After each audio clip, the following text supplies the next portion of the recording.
माँ तो सिर्फ माँ होती है जिसका स्थान कोई नहीं ले सकता है। दुनिया में माँ ही ऐसी होती है जो कि बिना स्वार्थ के अपने बच्चों को प्यार और दुलार करती है। ये कहानी माँ की ममता की है जो दिल को छूती है। रमेश अब बड़ा हो गया था। पढ़ लिख कर अब उसकी एक अच्छी सी नौकरी एक शहर में भी लग गई थी। कुछ दिनों के बाद उसके माँ बाप ने उसकी शादी एक सुंदर सी सुशील लड़की से करा दी जो कि वह भी नौकरी करती थी। अब रमेश और उसकी पत्नी दोनों जॉब करते हुए एक साथ ही शहर में बस गए थे। कुछ दिनों के पश्चात रमेश के पिताजी भी अब इस दुनिया को छोड़कर चले गए, जिसके बाद उसकी माँ एकदम से अकेली सी हो गई थी। जिसके बाद कुछ दिनों के बाद रमेश अपनी माँ को अपने साथ रहने के लिए शहर ले आया। शहर में आकर रमेश की माँ खुद को एकदम अकेला पाती थी। इस तरह उन्हें भी अच्छा नहीं लगता था, लेकिन एक माँ अपने बेटे की हमेशा खुशी ही चाहती है। सो धीरे धीरे वह शहर में रहना भी सीख गई थी। लेकिन रमेश और उसकी पत्नी हमेशा अपनी माँ को समझाते रहते थे कि ऐसा मत करो, ये मत करो, मतलब कि वह अपने आगे माँ को गांव की एक तरह से गंवार ही समझते थे। लेकिन माँ की दिल तो हमेशा से ही अपने बच्चों के लिए बड़ा ही होता है। सो वह सभी बातें चुपचाप सुनकर हाँ में हाँ मिलाकर रह जाती थी।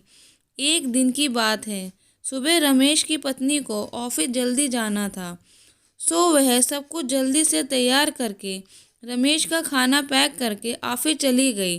फिर इसके बाद रमेश भी जल्दी जल्दी तैयार होकर ऑफिस निकल गया था। फिर कुछ समय बाद रमेश की माँ ने देखा कि उसका बेटा तो खाने का लंच बॉक्स ही घर पर ही भूल गया है।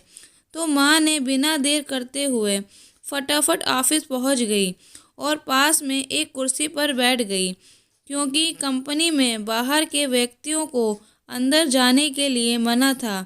सो फिर बेटे को दिक्कत ना हो इसलिए फ़ोन ना करके मैसेज किया। लेकिन रमेश अपने काम में बिजी था, माँ के मैसेज पर ज़्यादा ध्यान ना दिया। लेकिन उसकी माँ बाहर कब से उसका इंतज़ार कर रही थी। इस तरह कई घंटे बीत गए और इस बीच कई मैसेज भी किए, लेकिन रमेश का कोई उत्तर नहीं आ रहा था। इस तरह रमेश की माँ को चिंता होने लगी थी।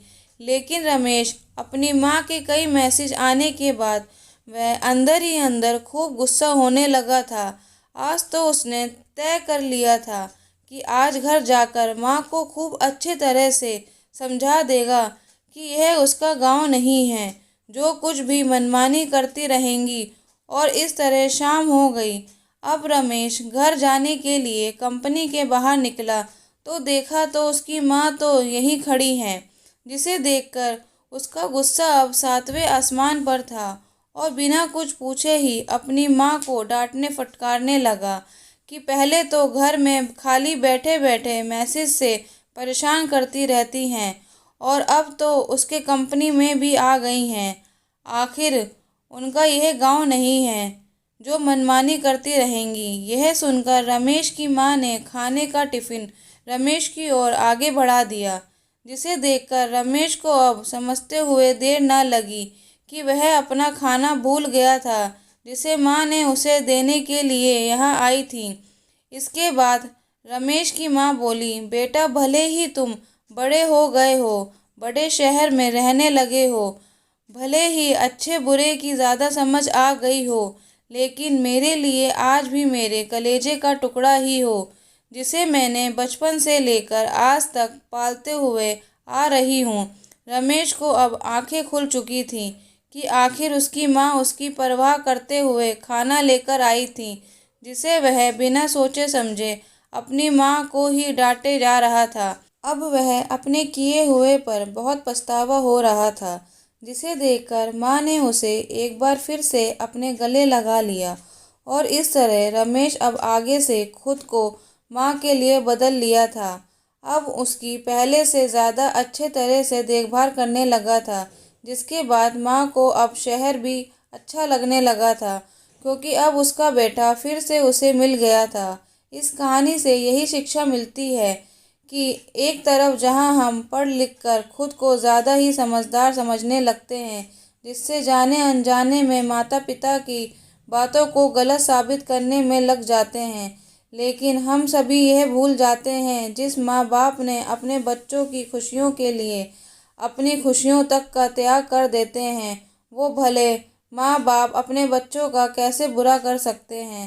हर माँ बाप की यही इच्छा होती है कि उनके संतान उनकी बुढ़ापे की लाठी बने, लेकिन विकास की अंधी दौड़ में हम सभी अपनी मूलों को भूलते जा रहे हैं, जो कि बहुत ही शोचनीय है। अगर हमारे माँ बाप हमें पाल सकते हैं तो हम उनके बुढ़ापे में उन्हें क्यों नहीं रख सकते हैं।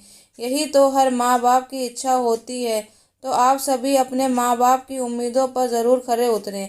ये छोटी सी कहानी अगर आपको अच्छी लगी हो तो लाइक शेयर और सब्सक्राइब करना ना भूलें। धन्यवाद।